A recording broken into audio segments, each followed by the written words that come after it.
Okay, so hello and welcome. Today it's going to be dealing with Akashic Records, and through the Akashic Records we're going to be opening, which I've already opened, the dog that I've been dealing with that has cancer. And what's funny is I was out playing in the garden earlier and he came to me, his soul actually was talking to me outside. So what's funny is I tried to do a reading with him when he was a child, and he actually refused. So he is at the point now where he understands that his transition's soon, and he came to me to explain certain things. So today will be more or less me explaining Akashic Records through my dog and his final wishes.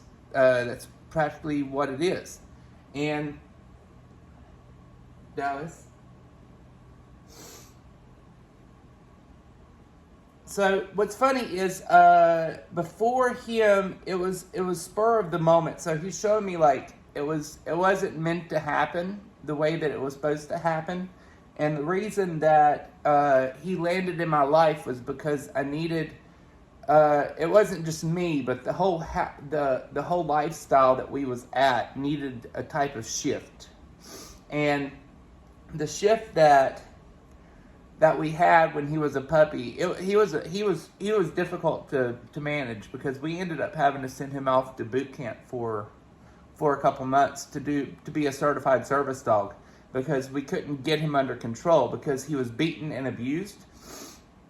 So what he's trying to explain was he needed me to understand and like shift the whole entire household to see that there are others that need to be helped, rather than just assuming that buying dogs or getting a specific breed of dogs is okay, but because there's other dogs that's actually supposed to be placed inside of your inside of your space. So these animals that line up for you are meant to be there for a specific reason, and he needed to be the first one to really be a ball breaker, to where he shifted certain things within our life to where we accepted rescues rather than buying purebred dogs, if that makes sense. And because it was more of spur of the moment ordeal with him. And so what's funny is, since we picked him up, we have actually picked up 2 additional rescue dogs here at the house because of him. Not because, I guess maybe sort of, because it's showing me like, okay, so Milo lost his eyesight, right? Our purebred dog that we have, he's still alive. He's the old champion of the crew that we thought was going to die hundreds of years ago, and he's still kicking. He like lives for me, so he's still alive. And so Milo lost his eyesight, and we picked up another dog, but instead of looking for a breeder or looking for anything else, we cut. It's like the universal forces placed yet another dog into our life, if that makes sense.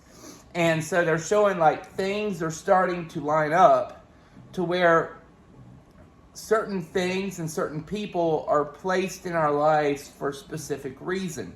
So Milo lost his eyesight, right? But the thing is we thought that we needed to get another dog for him to have a companion, because he lost his companion. So with that said, we ended up getting Toby.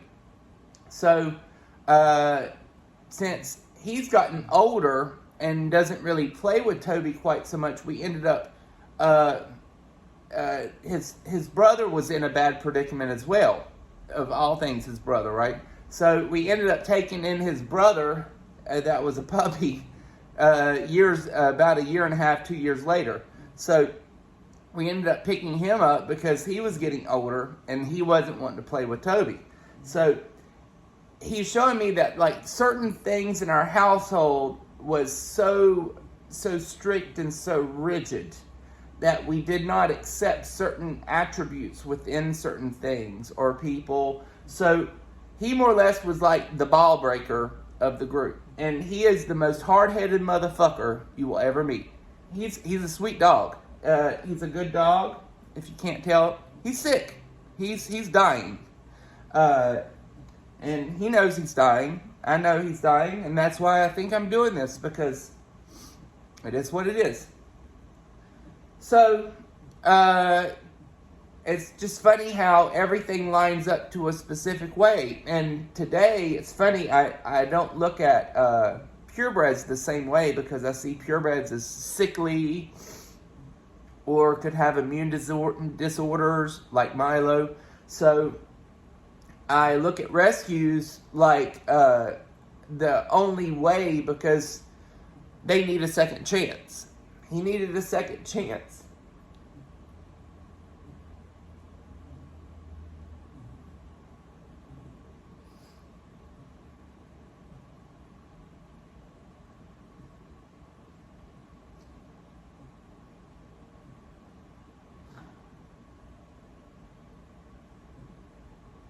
So that's what he got.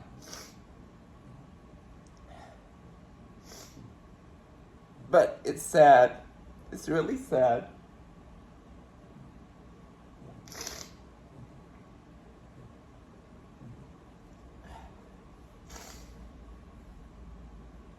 I knew it. I thought we should put him down last Thursday.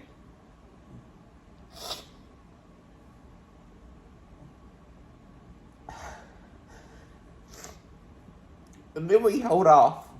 And now blood's dripping out of his mouth. And it's hard. It's really hard to watch, because I've already said it should have already been done. And then people in the medical field are used to certain ways. It's like people are sedated so they can keep them alive. I don't want to keep him sedated. I don't want to keep him alive. I don't want him to suffer. I would rather put him down and him be happy. So now he suffers. And it's sad. Damn, it's sad.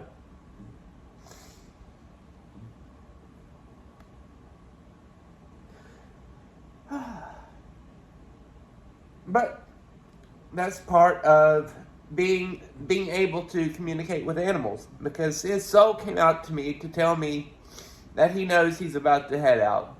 He knows his time is up.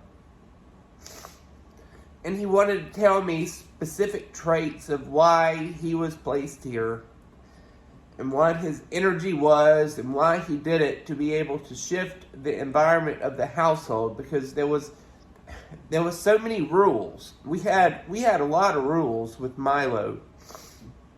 The dogs could not jump on nor off the couch. The dogs could not be allowed to do many things until he showed up. So it was funny how he broke a lot of the rules, and then we allowed it to happen because we was fucking sick of it.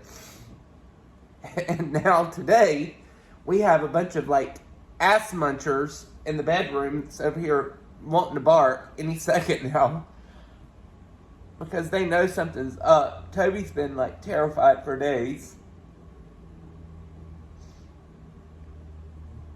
The sad part is people say things come in 3. My hip's been fucked up for a while, so I'm hoping that's one of the 3. This will be 2. Who knows what number 3 will be? I don't want to look into the future to find out, to be honest, because I'm just hanging in there.